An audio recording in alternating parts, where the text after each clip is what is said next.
ওরে কোন ধনে তোরে গুরু খুশি একবার বিচার করে দেখলি না ওরে পেয়ে রত কেউ যতনে করে রাখলি না। এই যে রতন অমূল্য ধন সে মুসলিম হোক বা হিন্দু হোক কেউ রাখতে পারে না। আমাদের সনাতন ধর্মের আছে গুরু আচার্য, মুসলিমদের যারা যারা আচার্য তাদেরকে মৌলবী বলে, খ্রিস্টানদের যারা আচার্য তাদেরকে পাদ্রী বলে। যারা আল্লাহ সম্বন্ধে সঠিক পথে নিয়ে যেতে পারবেন তারা হলেন মৌলবী, যারা যিশুর পথে সঠিক পথে নিয়ে যায় তাদেরকে বলে পাদ্রী। আমাদের সনাতন ধর্মে যারা নিয়ে যায় তাকে বলে আচার্য। অর্থাৎ আচার্য কারা?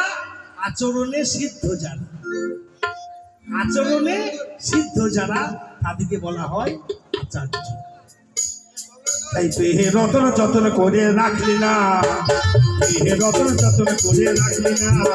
ওরে কোন ধনে তোর নবী খুশি, ওরে কোন ধনে তোর গুরু খুশি একবার বিচার করে দেখলি না। পেহে রতন যতন করে রাখলি না, পেহে রতন কেউ যতন করে রাখলি না।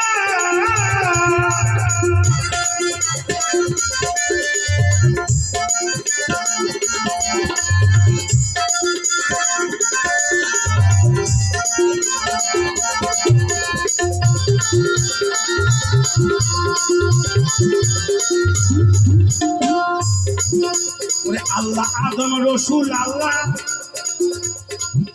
ওরে আল্লাহ আদম রসুল আল্লাহ এক ঘরেতে তিনজনা, ওরে সারা জন বাস করিনি। তারপরে ঘরের মালিক চিনলি না,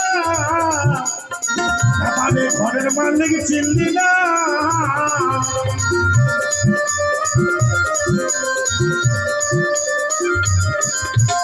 আল্লাহ আদম রসুল আল্লাহ এক ঘরেতে তিনজনা, একই ঘর আছে বাবা, সারা জন্ম বাস করি। তারপরে ঘরের মালিক চিনলি না, তারপরে ঘরের মালিক চিনলি না। ওরে তোরি ঘরে বসতে করে, ওরে তুরি ঘরে তুরি বলে, ওরে তোরি ঘরে বসতে করে, ওরে তুরি ঘরে তুরি মানে। ওরে মারলে যে বাঁচাইতে পারে, ওরে মারলে যে বাঁচাইতে পারে তার সঙ্গে প্রেম করিলি না। এই মরণের রাস্তাকে কে বাঁচায় বাবা? আমাদের সনাতন ধর্মে একমাত্র গুরু আর মুসলিম ধর্মে একমাত্র মৌলবী, তারাই বাঁচাইতে পারে, তাছাড়া কেউ বাঁচাইতে পারবে না। কিন্তু তাকে একবার ফিরেও কেউ ভক্তি করি না, কেউ চিনি না বাবা। এই বয়সে গুরু নিয়ে কি হবে? বয়স হোক তারপরে গুরু নেব। রতন যতন করে রাখলি না, রতন কেউ যতন করে রাখলি না।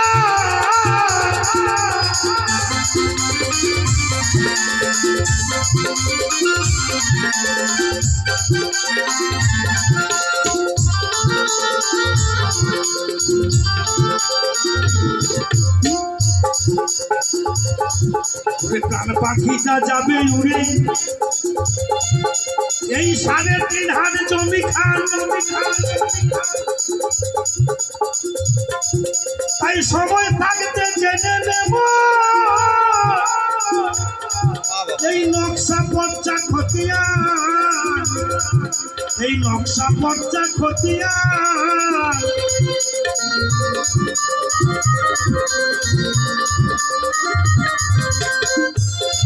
দেখবেন আমরা জমি জায়গা নিয়ে আস্তে আস্তে ঠেকা দাও, জমি জায়গা নিয়ে ভাই ভাই মারামারি লেগে যায়,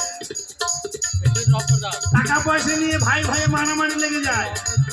একটু চিন্তা করেছেন এই দেহটা আপনার নয়।